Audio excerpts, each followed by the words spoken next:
오늘 우리에게 주시는 하나님의 말씀은 누가복음 7장 1절에서 17절까지 말씀을 한 절씩 교독하겠습니다. 누가복음 7장 1절에서 17절까지 말씀입니다. 예수께서 자기의 모든 말씀을 백성들에게 들려주신 뒤에 가버나움으로 가셨다. 어떤 백부장의 종이 병들어 거의 죽게 되었는데 그는 주인에게 소중한 종이었다. 그 백부장이 예수의 소문을 듣고 유대 사람들의 장로들을 예수께로 보내어 그에게 청하기를 와서 자기 종을 낫게 해달라고 하였다. 그들이 예수께로 와서 간곡히 탄원하기를 그는 선생님에게서 은혜를 받을 만한 사람입니다. 그는 우리 민족을 사랑하는 사람이고 우리에게 회당을 지어 주었습니다 하였다. 예수께서 그들과 함께 가셨다.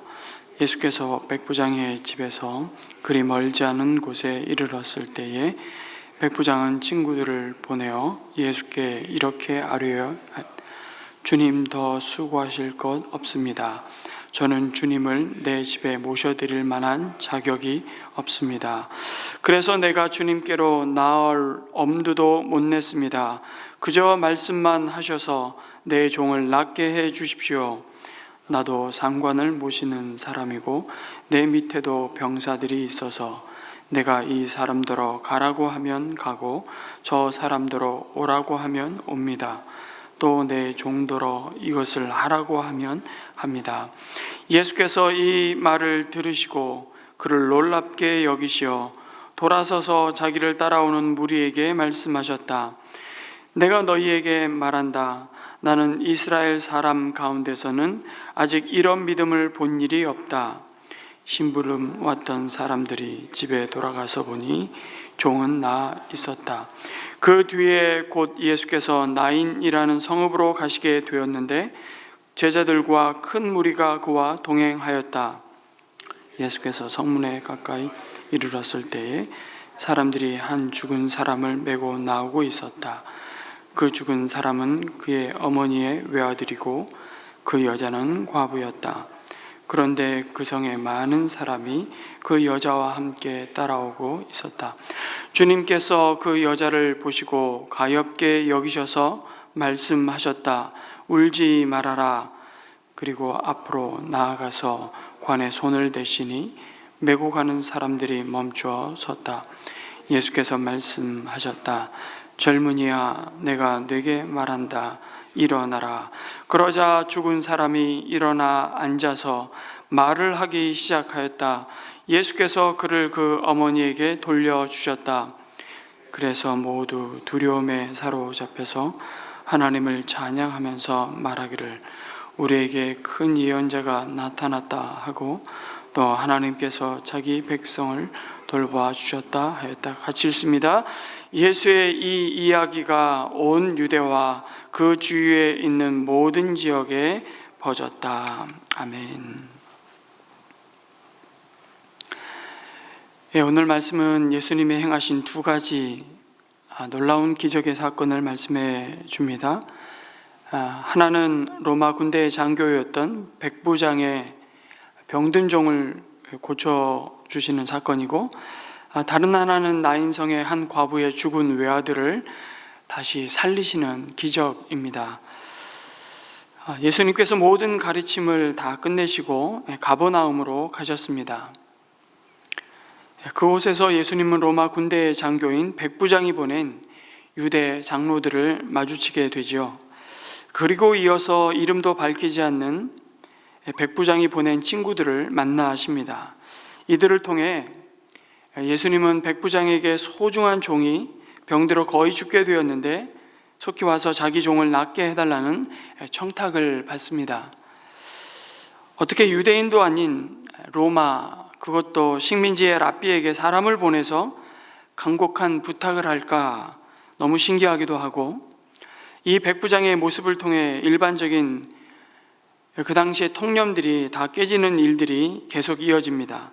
중환병에 들어 거의 죽게 된 대상이 백부장의 아내라든지 아니면 그의 자식들 가운데 하나도 아닌 그가 부리고 있는 종의 병 나음을 위해 이렇게 사람을 보내서 요청하는 것도 신기한 일입니다.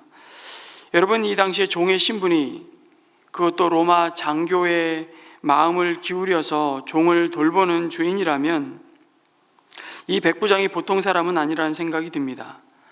자신에게 소중한 종이라고 표현하는데 여기 소중하다, 소중한 종 할 때 쓴 단어는 엔티모스라는 헬라어인데요, 명예와 존중을 받는 상태에 있다라는 의미를 가지고 있습니다. 그러니 노예제도가 확실했던 시대의 종은 그저 유용한 수단일 뿐인데, 백부장에게 이 종은 자신도 무척 존중할 만큼 소중한 한 인격체였다는 것이죠. 아무튼 이 백부장이 어떤 경로를 통해 예수의 소문을 들었는지는 알 수 없으나 아마도 예수님이 다니는 곳마다 병자를 고치시고 귀신을 쫓아내는 놀라운 이적들을 전에 들었을 겁니다. 그런데 더 놀라운 건 이방인이었던 이 백부장이 예수의 소문을 듣고 그것을 풍문으로만, 소문으로만 묻어두었다면 아무런 변화는 일어나지 않았을 것입니다. 체면 혹은 자존심 따위는 아랑곳하지 않고 백부장은 평소에 친분을 쌓았던 유대의 장로들을 예수님께로 보내어 사정을 전달하죠. 처음에 언뜻 보기에는 자신이 직접 올 것이지 이런 일로 식민지 백성을 찾아가서 어려운 사정을 얘기하고 부탁을 하는 것이 불편했나 싶은 생각도 드는 겁니다. 그런데 그의 부탁을 받고 예수님을 찾아온 유대 장로들의 말을 들으면 그가 평소에 비록 식민지 백성이었지만 이 백성을 사랑하고 함부로 대하지 않았다는 것을 알 수 있습니다. 장로들이 예수님께 와서 간곡히 탄원하고 말씀하잖아요. 이 말은 백부장의 어려운 사정을 마치 자신의 일처럼 여겼다는 것을 보게 되는 것입니다. 그러기 쉽지 않습니다. 아무리 유대인 입장에서 너그러운 로마 사람이고 그렇다 하나 그들을 식민지 삼고 주권을 빼앗은 로마의 군인 아닙니까? 그런데 그는 선생님에게서 은혜를 받을 만한 사람이라고 장로들이 얘기합니다. 더 나아가 그는 우리 민족을 사랑하는 사람이고 우리에게 회당을 지어 주었다고 하죠. 다시 상식을 뛰어넘는 백부장에 대한 정보가 전달됩니다.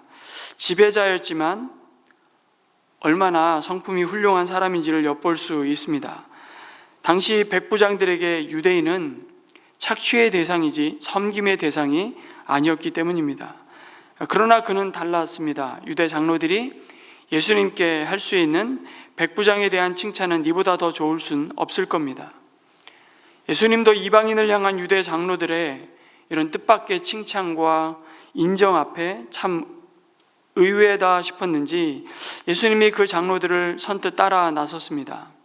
그런데 이번에는 백부장이 다시 친구들을 보내서 자신의 집에 오시는 수고도 하실 필요 없다고 그렇게 말하면서 친구들의 입을 통해서 전한 말이 놀랍습니다. 저는 주님을 내 집에 모셔드릴 만한 자격이 없습니다.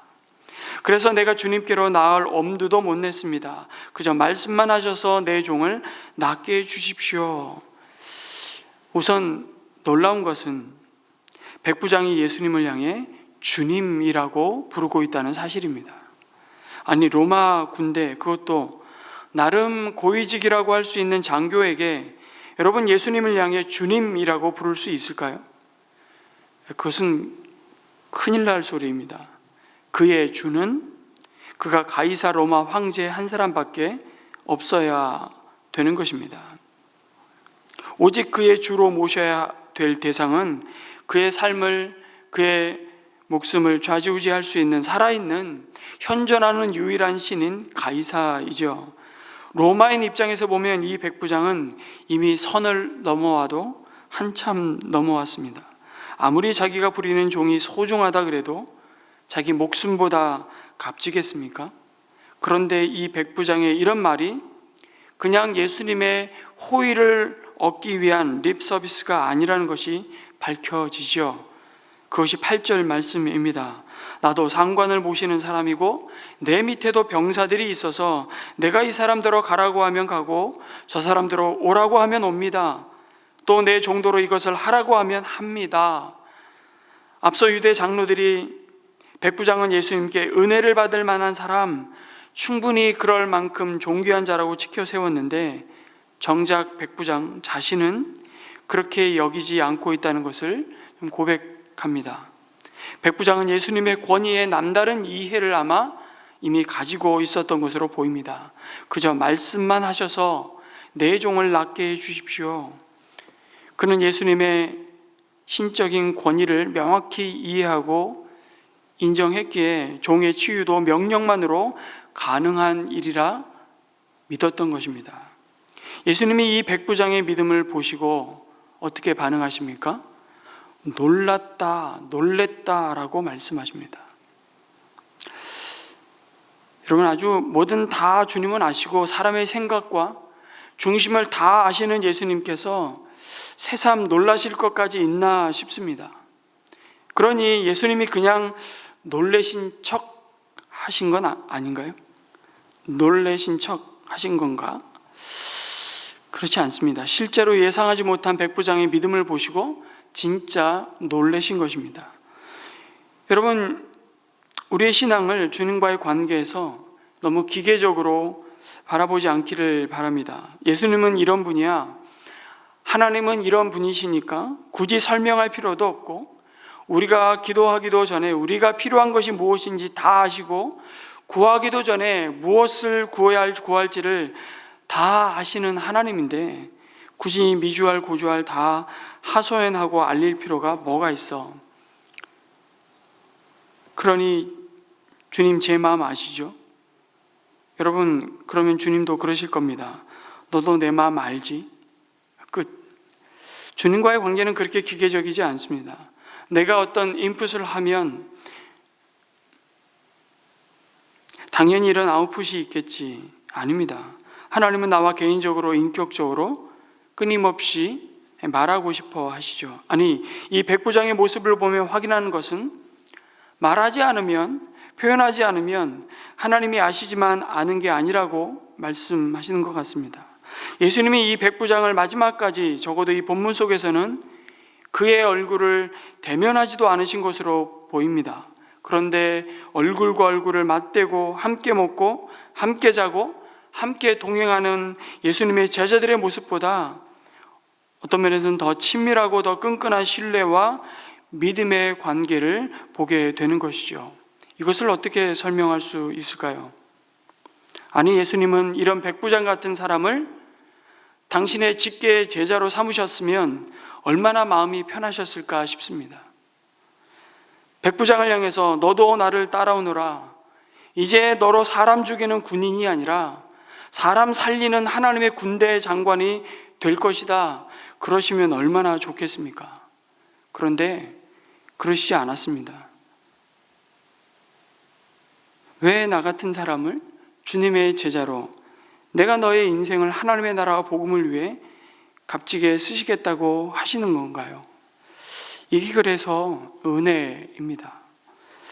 예수님을 대면하여 보지 않고도 그 입에서 나오는 말씀을 온전히 믿고 순종하는 이 이방 백부장의 모습을 통해 예수님은 우리에게 무엇을 말씀해 주고 계신가요? 어린이의 모습을 통해서 때로는 유대인의 입장에서 보면, 아니, 예수님을 이제 따라다니는 제자들의 입장에서 보면 그 백부장은 신앙이 어리다고 생각하는, 유대인에게 그냥 호의적인 사람 정도로 생각할 수 있죠. 이제 예수님을 영접한 지 얼마 되지 않은 초신자라고도 말할 수 있을 것입니다. 그런데 그의 순전한 믿음을 통해서 어쩌면 묵은 신자의 믿음을 도전하고 있다는 생각을 해보게 됩니다. 우리에게 주님을 향한 그 단순한 믿음, 그 순전한 믿음을 회복하시기를 원하시는 것입니다. 가라고 하면 가고, 멈추라고 하면 멈추고, 하지 말라고 하면 하지 않는 그 단순한 어린 아이와 같은 이 믿음을 주님은 보시며 놀라셨다라고 말씀하고 있는 것이죠. 예수님은 가버나움에서 백부장의 종을 치유하시고 거기서부터 남쪽으로 약 한 38km 떨어진 나인이라는 성읍을 향해 가시는 길에 또 한 사람의 어쩌면 이방인으로 보이는 한 여인을 만나게 되십니다. 나인성에서 나오는 장래 행렬을 마주치죠. 생명의 행렬과 나인성에서부터 나오는 죽음의 행렬이 마주치는 놀라운 사건이 일어납니다. 그 장례는 이름을 알 수 없는 한 과부의 외아들의 장례였습니다. 여러분, 그 당시에 과부가 독자를 잃었다는 것은 그녀의 모든 것을 잃은 것이나 다름없는 아주 불쌍한 처지인 것입니다. 그래서인지 큰 무리가 그 장례 행렬에 동참했습니다. 그리고 예수님은 죽은 아들의 관에 손을 대시고 일어나라 명령하시며 그를 죽음에서 다시 살리셨습니다. 죽음의 행렬을 생명의 행렬이 집어 삼킨 것입니다. 그 아들은 그 자리에서 다시 일어나 놀랍게 말을 하기 시작했다고 본문은 말씀합니다. 죽은 자가 말을 하기 시작했다는 것은 그가 더 이상 죽음 아래 있지 않다는 확실한 증표인 것이죠. 여러분, 예수님을 영접한 우리 안에 이미 영생이 있다고 주님은 말씀하셨습니다. 그리고 이제 나는 죽고 내 안에 예수로 다시 사는 자임을 확실한 증표로 우리 가운데 주님이 함께 하시죠. 그 확실한 증표, 그 모습은 무엇일까요? 예수의 생명으로 살아가는 자만이 드러낼 수 있는 생명의 증거가 우리에게 무엇이겠습니까? 저는 매주 예배를 마치며 성도들에게 드리는 권도문의 삶이 그 증표라는 생각을 늘 하게 됩니다. 선한 일에 용기를 가지시며 악을 악으로 갚지 마십시오. 항상 연약한 자를 도우시며 병든 자를 찾아보시고 곤란당하는 이웃을 위로하십시오. 모든 사람을 존경하시며 주님께 봉사하고 주님을 사랑하십시오. 모든 일을 믿음과 사랑으로 행하시며 어떤 일에도 소망을 포기하지 마십시오. 그리고 거룩하신 성령께 순종하여 기쁨과 감사의 생활을 해나가십시오. 이것이 우리 안에 죽음을 이긴 예수 그리스도의 생명으로 사는 자의 놀라운 그 생명이, 그 영생이 우리 안에 있음을 드러내는 가장 확실한 증표, 그것을 삶으로 드러내는 모습이지 않을까요? 이것이 예수님이 만지셔서 변화된 인생 가운데 나타나는 생명의 모습 아니겠습니까?